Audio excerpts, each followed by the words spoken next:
विपुल परिमाणर गंजेई जबत को नहीं नाउगां पुलिस पक्षर सांबादिक सम्मेलन।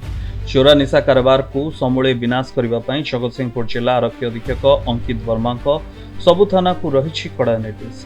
यह परिप्रेक्षी में सबु थाना पक्षर जारी रही चढ़ाऊ। गतकाली जगतसिंहपुर जिला नाउगां थानार भारप्राप्त अधिकारी देवाशीष पंडा विशेष सूत्र खबर पाई देवीदोल निकट में नाका लगाई। से समय दुईटी मोपेड गाड़ी में पश्चिमबंग मेदिनीपुर अंचल 4 जन युवक यह बस्तार किसी भर्ती कर जाते पुलिस को देखी खसी पलैवा बसवा बेले पुलिस काबू करथिला और बस्ता भितर विपुल परिमाणर गंजेई जाना पाइला।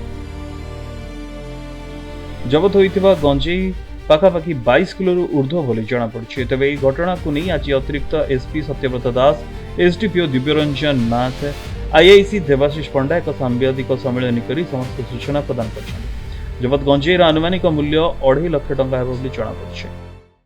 गत काली आमे देवीदोल घाटे आज यूजुआल पुलिस नाका लगे नाका लगेवा समय दीटा मोपेड आग पछ होइक आसुथिले। गोटे आगुरु तांको रेकी करके आणुथिला और किछि दूर रे पछरे आ गोटे मोपेड बाइक रे आ 2 जण आसुथिले।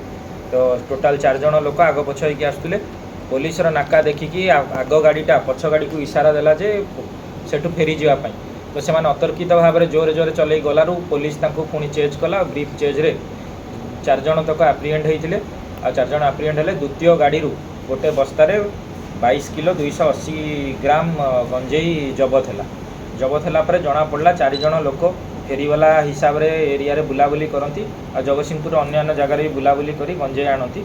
से माने समस्ते होचंदी मेदिनीपुर पश्चिम बंगर लोक आउ तांकर जहाटू गंजेई आनीथिले सी भी से मेदिनीपुर साइड लोकठू आनीथिले। नाउगारू मानस स्वाई रिपोर्ट प्रतिनिधि।